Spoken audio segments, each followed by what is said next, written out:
Class 10 মাধ্যমিক বাংলা সুবোধ ঘোষের লেখা বহুরূপী গল্পের কটি বাছাই করা কোশ্চান। এই কোশ্চানগুলি সম্পূর্ণ বোর্ডের নমুনা অনুযায়ী এবং এই কোশ্চানের পূর্ণমান 5 নম্বর। তো প্রথমে দেখো, প্রথম কোশ্চান কী আছে? বহুরূপী গল্প অবলম্বনে হরিদার জীবনযাত্রার পরিচয় দাও। এর উত্তর হলো, সুবোধ ঘোষের লেখা বহুরূপী গল্পে হরিদা ছিল গরিব মানুষ। ছোট্ট একটি গলির মধ্যে তার একটি ছোট্ট ঘর ছিল। এই ঘরে বসত লেখকদের চায়ের আড্ডা।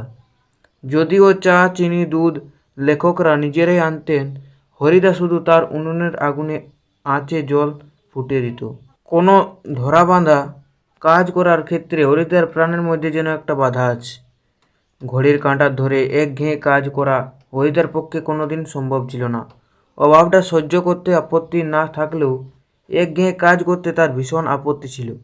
হরিদার জীবনে একটি নাটকীয় বৈচিত্র্য আছে। হরিদার মাঝে মাঝে বহুরূপী সেজে রাস্তায় বেরিয়ে পড়ত।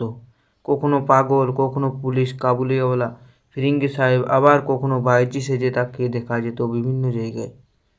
তার এই বহুরূপী সাজ দেখে অনেকে আনন্দ পেত, কেউ খুব অবাক হয়ে যেত।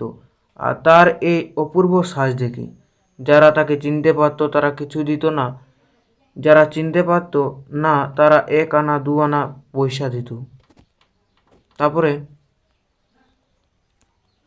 কোনোদিন বা বেশিই রোজগার হতো। এই বহুরূপী সাজেই একরকম তার জীবনের পেশা হয়ে গিয়েছিল।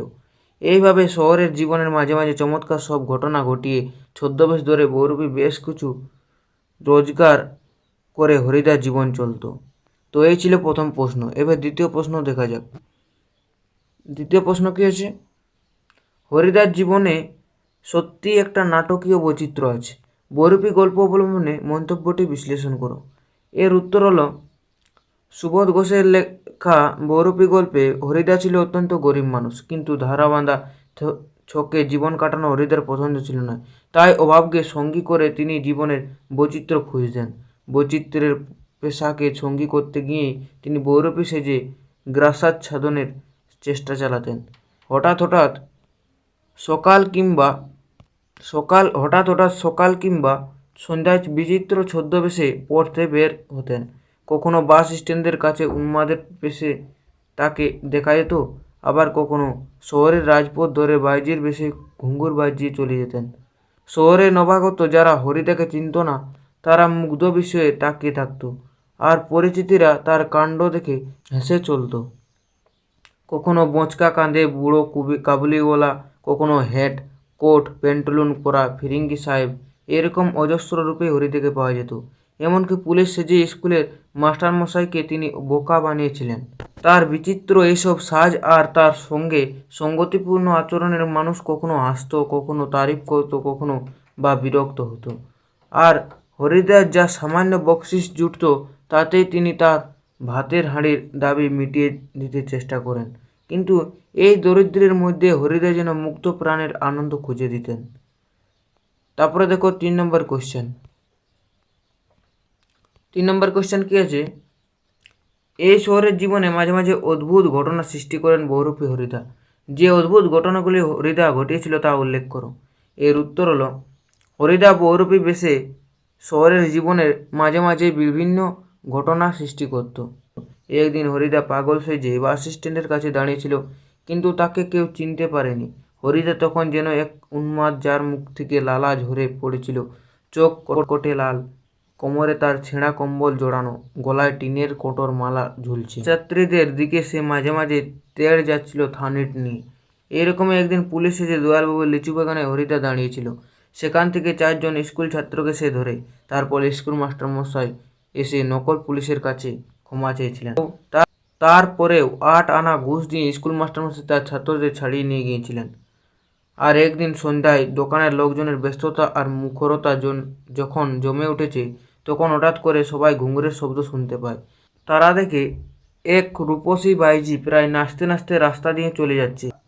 শহরে যারা নতুন এসেছিল তারা বড় বড় চোখে তাকিয়ে থাকে। রূপসী বাইজি তার সাজে দোকানদারের দিকে এগিয়ে দেয়, আর দোকানদাররাও হাসি মুখে তাতে 21 সিকি ফেলে। কেবল দোকানদাররা তাকে চিনতে পারে যে সে হরিদা। বহুরূপী সেজে হরিদা এইসব অদ্ভুত ঘটনাগুলি ঘটিয়েছিল। তারপরে দেখো 4 নম্বর কোশ্চেন। 4 নম্বর কোশ্চেনে কী আছে? বাহ, এ তো বেশ মজার ব্যাপার। মজার ব্যাপারটা কি? তা বক্তার ওপর কী ধরনের প্রভাব ফেলেছিল?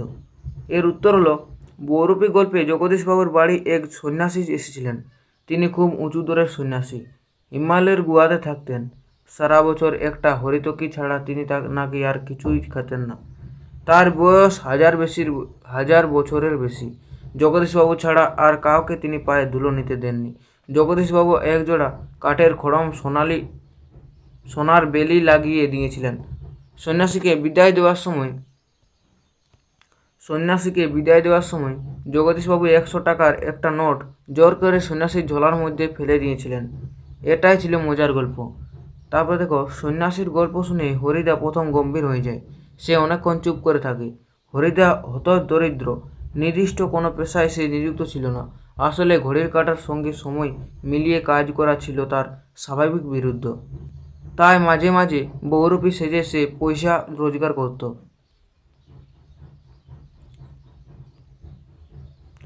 কিন্তু তাতে তার দিন চলত না। জগদীশবাবুর বাড়িতে আগত সন্ন্যাসীর কথা শুনে হরিদা চিন্তা করে জগদীশবাবু সন্ন্যাসীকে উদার হস্তে অনেক কিছু দান করেছেন। অর্থাৎ তিনি ছিলেন সাধুভক্ত ব্যক্তি। তাই সেও যদি কোনো সাধু সন্ন্যাসীর বেশ ধারণ করে জগদীশবাবুর বাড়ি যায়, তবে নিশ্চয়ই তার দাক্ষিণ্য থেকে বঞ্চিত হবে না।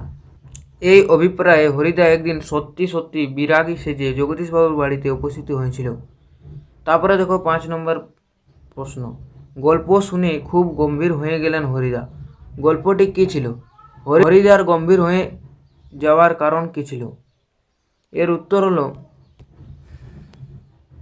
অবস্থাপন্ন জগদীশবাবুর বাড়িতে এসে 7 দিন ধরে ছিলেন এক সন্ন্যাসী, যিনি হিমালয়ের গুহায় থাকতেন। তার হাজার বছরের বেশি এবং সারা বছরে একটি হরিতকি ছাড়া তিনি আর কিছুই খেতেন না। জগদীশবাবু ছাড়া আর কাউকে তিনি পথ ধুলি দেননি। জগদীশবাবু তা পেয়েছিলেন কৌশল করে পেয়েছিলেন। একজোড়া কাঠের খড়মে সোনার বল লাগিয়ে জগদীশবাবু সন্ন্যাসীর পায়ের কাছে ধরেন, আর সন্ন্যাসী বাধ্য হয়ে তাতে পা গলতে গেলে সেই সুযোগে জগদীশবাবু তার পায়ের ধুলো নিয়ে নেন। জগদীশবাবু সন্ন্যাসী ঝোলার ভিতরে 100 টাকার একটি নোট জোর করে ফেলে দেন। সন্ন্যাসী এসে সেখান থেকে চলে যান। এই গল্পই হরিদাকে শোনানো হয়েছিল। হরিদা সন্ন্যাসী এবং জগদীশবাবুর এই গল্প শুনে গম্ভীর হয়ে যান। কতকরা এই গাম্ভীর্যের কারণ বুঝতে পারে না। এই সময় হরিদা তাদের জগদীশবাবুর বাড়িতে খেলা দেখাতে যাওয়ার কথা বলেন। জগদীশবাবুর কাছ থেকে সারা বছরের প্রয়োজনীয় অর্থ হাতিয়ে নেওয়াই ছিল তার উদ্দেশ্য। জগদীশবাবুর ধর্ম বিষয়ে দুর্বলতাকে কাজে লাগিয়েই হরিদা নিজের উদ্দেশ্য সফল করতে চেয়েছিলেন। তারপরে দেখো 6 নম্বর প্রশ্ন। আজ তোমাদের একটা জবর খেলা দেখাবো।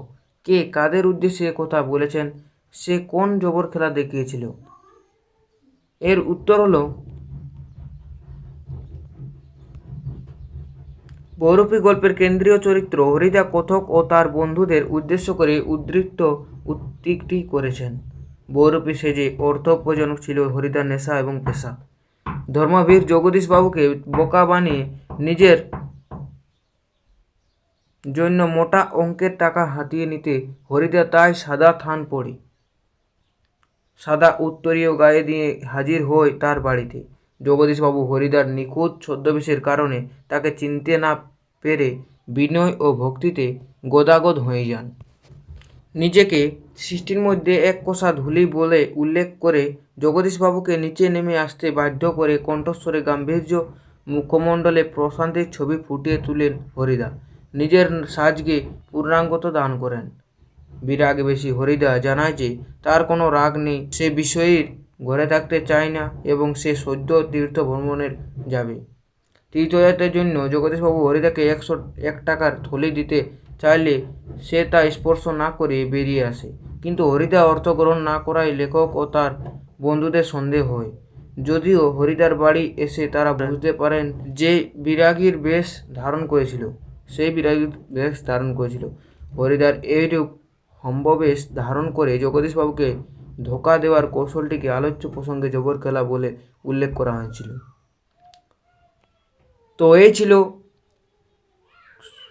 ক্লাস 10-এর বহুরূপী থেকে বাছাই করা কটি গুরুত্বপূর্ণ কোশ্চান। এই কোশ্চানগুলি তোমরা পরীক্ষার সময় অবশ্যই দেখে যাবে। এই কোশ্চানগুলি পরীক্ষার আসার চান্স খুবই।